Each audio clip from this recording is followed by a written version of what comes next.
एक बहादुर ऑन का दल अपनी मातृभूमि को वापस पाने के लिए अंधेरे जंगल में एक खोज पर निकलता है। हर एक के पास एक शक्तिशाली रेगैलिया है, एक हथियार जो उन्हें इंसानी सीमाओं से परे शक्ति देता है। अपनी काबिलियत पर विश्वास रखते हुए वो जंगल के अंदर रहने वाले भयानक अंधेरे जानवरों का सामना करने के लिए तैयार है। लेकिन जैसे ही वो वहाँ पहुँचते हैं, उनके ड्राइवर को एक जानवर ने हिंसा से खाई में फेंक दिया। बाकी का ग्रुप तुरंत हरकत में आ जाता है जब उनका नेता स्टीफन उन्हें फॉर्म अप करने और सीधे अंधेरे जानवरों के आखिरी ठिकाने पर हमला करने का आदेश देता है। एक योद्धा कास्का अपनी वर्लपूल टेक्निक से राक्षसों को काट देता है, अपने रास्ते में आने वाली हर चीज को तोड़ देता है। इस दौरान स्टीफन अपनी तलवार से एक विशाल सांप जैसे जीव का सर काट देता है, लेकिन सर कटने के बावजूद सांप उस पर झपटता है। ठीक समय पर अलीसिया अपनी तलवार उसकी आंख में घुसाकर अंतिम वार करती है। अब तक टीम कमजोर राक्षसों से निपटने में सफल हो रही है।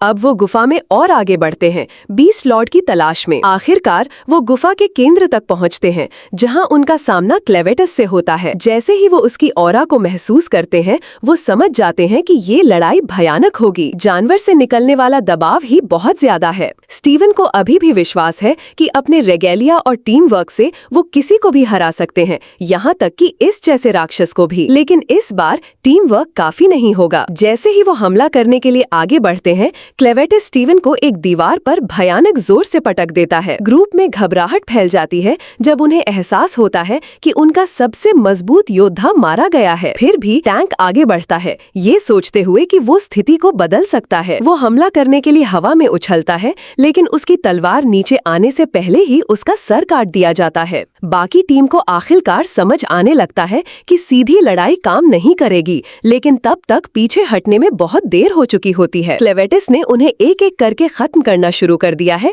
अपनी पूंछ का इस्तेमाल करते हुए। ग्रुप में उलझन फैल जाती है जब वो समझने की कोशिश करते हैं कि वो इतनी तेजी से घूम रहा है। तभी अलीसिया ने देखा कि हमले उनकी अपनी परछाइयों से आ रहे हैं। वो जल्दी से सबको कूदने के लिए चिल्लाती है, इस उम्मीद में कि कनेक्शन टूट जाएगा और उनके और घातक हमलों के बीच कुछ दूरी बन जाएगी। अपनी तेज तरार रिफ्लेक्सेस की वजह से वो जानवर के हमले को रोक लेती है और जिंदा रहती है। दुर्भाग्य से बाकी लोग इतने खुशकिस्मत नहीं होते। एक बचा हुआ योद्धा अपनी बर्छी जमीन में गाड़कर एक अर्थ ड्रैगन गोलम को बुलाने की कोशिश करता है, लेकिन ये साफ हो जाता है कि जमीन क्लेवेटस के नियंत्रण में है। नतीजतन बुलावा विफल हो जाता है और जमीन से कई पूंछें निकलती हैं, उसे टुकड़ों में काट देती हैं। बर्छी वाला योद्धा क्लेवेटस को हराने की उम्मीद में पूरी ताकत से हमला करने की कोशिश करता है, लेकिन जब वो अपनी जिंदगी के लिए उत्सुकता से लड़ रहा होता है, क्लेवेटस शांति से सोचता है कि ऐसे कमजोर इंसान उसके क्षेत्र में कैसे पहुंच गए।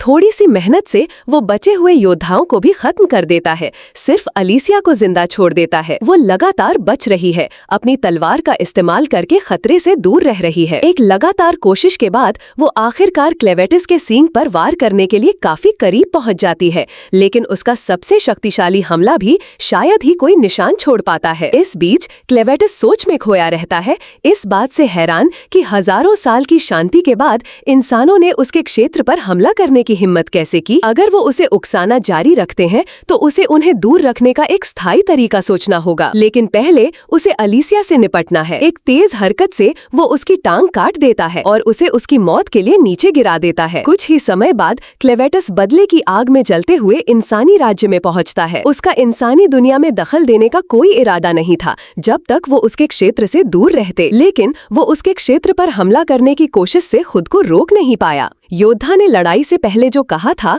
उसके आधार पर हाइडन के राजा ने उन्हें भेजा था, तो अब क्लेवेटस राजा से मिलने और इस बारे में गंभीरता से बात करने का इरादा रखता है। लेकिन राज्य के तीरंदाज जल्दी से खतरे का जवाब देते हैं और क्लेवेटस को मार गिराने की तैयारी करते हैं, लेकिन जैसा कि उम्मीद थी, उनके तीर उसके खिलाफ बिल्कुल बेकार हैं। शक्ति में स्पष्ट अंतर के बावजूद वो तीर चलाते रहते हैं जैसे कि इससे कोई फर्क पड़ेगा। क्लेवेटस ने शुरू में बाकी इंसानों को नजरअंदाज करने की की योजना बनाई थी वो सिर्फ राजा के लिए आया था, लेकिन अब जब उन्होंने उस पर हमला करने का फैसला किया है तो वो उन्हें बेरहमी से काटते हुए महल की तरफ बढ़ता है। महल के रक्षक अपनी सुरक्षा तैयार करने के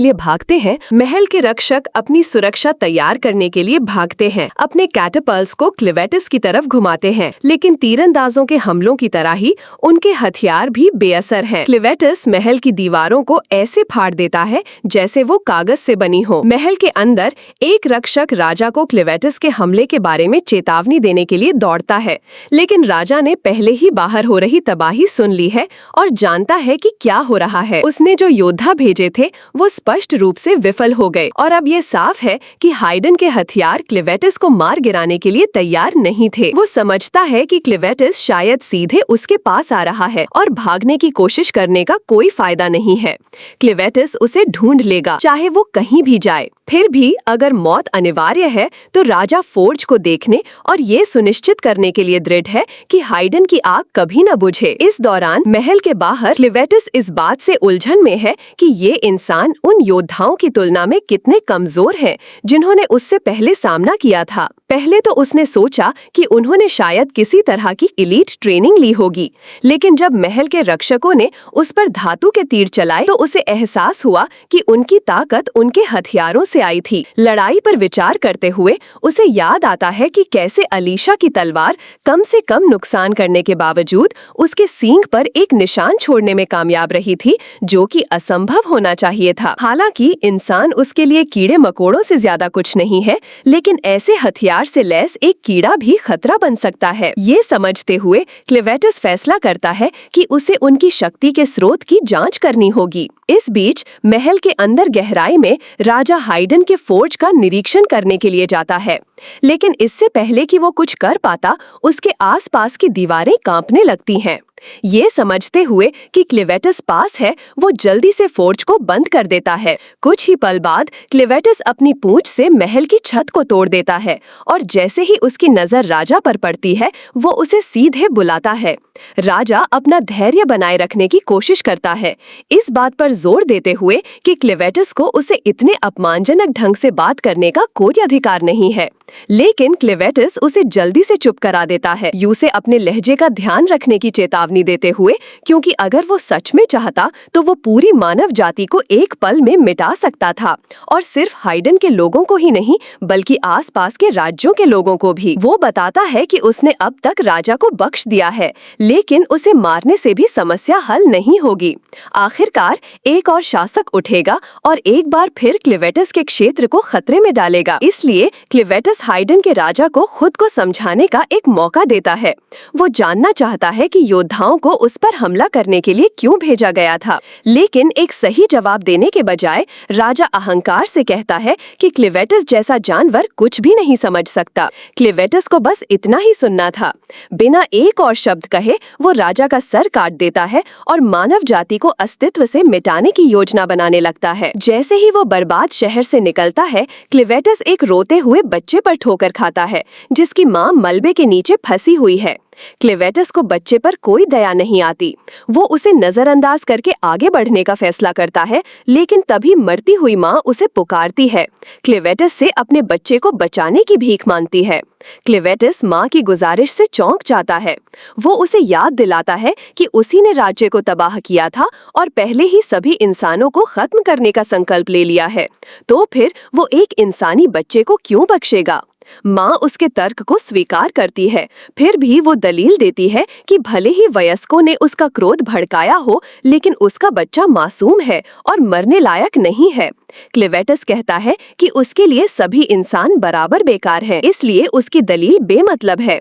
फिर भी वो पूछता है कि क्या वो साबित कर सकती है कि बच्चे का कोई मूल्य है। माँ को एहसास होता है कि उसके पास क्लिवेटिस को मनाने का कोई तरीका नहीं है, खासकर जब उसकी मौत तेजी से नजदीक आ रही है।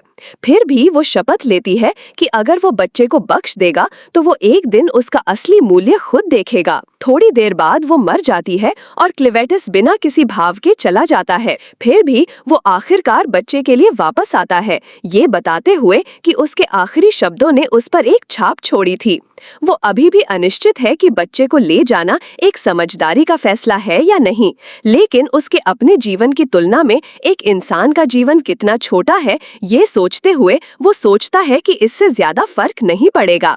जिज्ञासा से प्रेरित होकर वो अभी के लिए बच्चे की देखभाल करने का फैसला करता है। नादी पर वापस अलीसिया क्लैन से सवाल करती है, ये जानने की मांग करते हुए कि क्या वो जानता था कि लूना शाही परिवार से है जब उसने बच्चे को लिया था। क्लैन हालांकि पूरी तरह से उलझन में है और कहता है कि उसे कोई अंदाजा नहीं है कि वो किस बारे में बात कर रही है। अलीसिया फिर समझाती है कि जिस कंबल में लूना लिपटा हुआ था उस पर शाही प्रतीक था, जिसका उपयोग सिर्फ शाही परिवार को करने की अनुमति है। वापस सोचते हुए क्लैन को याद आता है कि उसे लूना महल के मलबे के नीचे मिला था, जो उसके शाही होने से मेल खाता है। फिर भी इस खुलासे से उसकी आगे की योजना पर कोई प्रभाव नहीं पड़ता। अलीसिया पूछती है कि उसका महल के मलबे से क्या मतलब है। क्लैन आसानी से जवाब देता है कि उसी ने हाइडन को तबाह किया था और पिछली रात राजा को मार दिया था। अलीसिया सदमे में है, इस बात पर विश्वास करने में संघर्ष कर रही है कि हाइडन सचमुच चला गया है, लेकिन क्लैन उसे याद दिलाता है कि उन्होंने ही पहले उस पर घात लगाकर हमला किया था।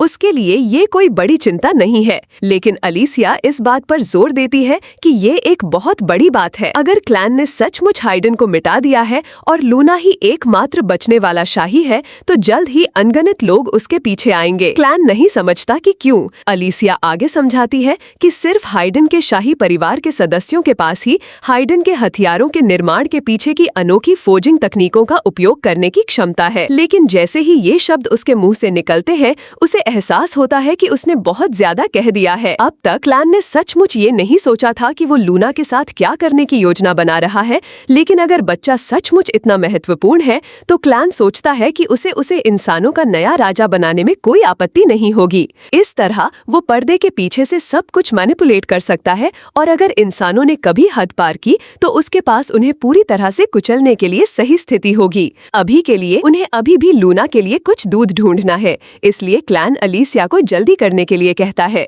अलीसिया अभी भी नहीं समझती कि क्लैन बच्चे पर इतना क्यों अटका हुआ है, लेकिन एक बात साफ है, अगर लूना को कुछ हो गया तो क्लैन शायद महाद्वीप के हर इंसान को मिटा देगा। इस बात को ध्यान में रखते हुए अलीसिया उसके जैसा कोई भला एक बच्चे को जिंदा रखने की कोशिश ही क्यों करेगा। क्लेमेटिस को एलिसा को सफाई देने में कोई दिलचस्पी नहीं है, लेकिन क्योंकि वो दूध नहीं दे सकती, उसे उसका कोई और इस्तेमाल सोचना होगा। बच्चा मरेगा नहीं जब तक वो उसे अपनी एनर्जी से बचाए रखेगा, लेकिन उसकी भूख कभी शांत नहीं होगी। परेशान होकर वो पूछता है कि क्या एलिसा के पास दूध हासिल करने का कोई और तरीका है। एलिसा क्लेमेटिस का हुक्म नहीं टाल सकती, इसलिए वो उसे बताती है कि बच्चे को पिलाने के लिए एक दाई माँ वेट नर्स की जरूरत पड़ेगी, लेकिन इसका मतलब है एक इंसानी शहर में जाना जो उसके अभी के रूप को देखकर यकीनन डर पैदा करेगा। इससे बचने के लिए क्लेमेटिस एक इंसानी रूप ले लेता है। वो बच्चे की माँ जैसा ही रूप अपनाता है और अपना नाम क्लैन रख लेता है, बच्चे को लूना नाम देकर। क्लैन फिर एलिसा से कहता है कि वो उसे सबसे पास के गाँव का रास्ता दिखाए, लेकिन निकलने से पहले वो रुकते हैं ताकि एलिसा लूना का कंबल साफ कर सके। जब एलिसा कंबल धो रही होती है तो वो देखती है कि उस पर हाइडन का शाही निशान बना हुआ है। उधर हाइडन के खंडरों में जो कभी एक शहर था, तबाही की खबर पहले ही फैल चुकी है। एक जासूस को हालात का जायजा लेने के लिए भेजा जाता है और वो सिर्फ एक दानव डार्क बीस्ट से हुई तबाही देखकर हैरान रह जाता है। इससे उसका यकीन और पुख्ता हो जाता है कि दानव सरदारों बीस्ट लॉर्ड्स में से एक पर हमला करना शुरू से ही एक लापरवाही भरा फैसला था। इससे बुरा वक्त नहीं हो सकता था, क्योंकि हमला ठीक उसी दिन हुआ जब राजकुमारी क्राउन प्रिंसेस अपने बेटे के साथ राज्य से भागने वाली थी। राज्य के बाहर डॉन्स राज्य के सिपाहियों का एक दल मौके का फायदा उठाने के लिए तैयार बैठा है। वो हाइडन पर हमला करके वहाँ की भट्टी पोर्च पर कब्जा करने का फैसला करते हैं, इससे पहले कि कोई और देश उस पर दावा कर सके। नदी पर वापस एलिसा क्लैन से पूछती है, ये जानने की मांग करते हुए कि क्या उसे पता था कि लूना शाही परिवार से है जब उसने बच्चे को उठाया था। क्लैन लेकिन पूरी तरह से उलझन में है और कहता है कि उसे कोई अंदाजा नहीं कि वो किस बारे में बात कर रही है। एलिसा फिर समझाती है कि जिस कंबल में लूना लिपटी हुई थी उस पर शाही चिन्ह था, जिसे इस्तेमाल करने की इजाजत सिर्फ शाही परिवार को है। पीछे याद करते हुए क्लैन को याद आता है कि उसे लूना महल के मलबे के नीचे मिली थी, जो उसके शाही होने की बात से मेल खाता है। फिर भी इस खुलासे से उसके आगे के प्लान पर कोई असर नहीं पड़ता। एलिसा पूछती है कि उसका महल के मलबे से क्या मतलब है। है। क्लैन लापरवाही से जवाब देता है कि पिछली रात उसने ही हाइडन को तबाह किया और राजा को मार डाला। एलिसा सदमे में है, उसे यकीन नहीं हो रहा कि हाइडन सचमुच खत्म हो गया है, लेकिन क्लैन उसे याद दिलाता है कि वो वही लोग थे जिन्होंने उस पर पहले घात लगाई थी। उसके लिए ये कोई बड़ी बात नहीं है, लेकिन एलिसा जोर देकर कहती है कि ये बहुत बड़ी बात है। अगर क्लैन ने सचमुच हाइडन का सफाया कर दिया है और लूना ही आखिरी शाही वारिस है, तो जल्द ही अनगिनत लोग उसके पीछे पड़ जाएंगे। क्लैन नहीं समझता कि क्यों। एलिसा आगे बताती है कि सिर्फ हाइडन के शाही परिवार के सदस्यों के पास ही हाइडन के हथियार बनाने की अनोखी तकनीक, फोर्जिंग टेक्निक्स इस्तेमाल करने की काबिलियत है। लेकिन जैसे ही ये शब्द उसके मुंह से निकलते हैं, उसे एहसास होता है कि उसने बहुत ज्यादा बोल दिया है। अब तक क्लैन ने ये नहीं सोचा था कि वो लूना का क्या करेगा, लेकिन अगर बच्चा सच में इतना खास है तो क्लैन सोचता है कि उसे इंसानों का नया राजा बनाने में कोई दिक्कत नहीं होगी। इस तरह वो पर्दे के पीछे से सब कुछ कंट्रोल कर सकता है, और अगर इंसानों ने दोबारा हद पार की तो उसके पास उन्हें पूरी तरह से कुचलने के लिए सही पोजीशन होगी। अभी के लिए उन्हें लूना के लिए दूध ढूंढना है, इसलिए क्लैन एलिसा को जल्दी करने को कहता है। एलिसा अभी भी नहीं समझ पा रही कि क्लैन बच्चे के लिए इतना परेशान क्यों है, लेकिन एक बात साफ है, अगर लूना को कुछ भी हुआ तो क्लैन शायद इस पूरे महाद्वीप कॉन्टिनेंट से हर इंसान को मिटा देगा। ये सोचते हुए एलिसा जानती है कि उसे हर कीमत पर बच्चे की हिफाजत करनी है, लेकिन जैसे ही क्लैन का ध्यान भटकता है, एक डाकू पीछे से चुपके से आता है और इससे पहले कि क्लैन कुछ कर पाता, उस पर हमला करके उसे बेहोश कर देता है। ये था पहला एपिसोड। अगला हिस्सा मिस न करने के लिए सब्सक्राइब करें।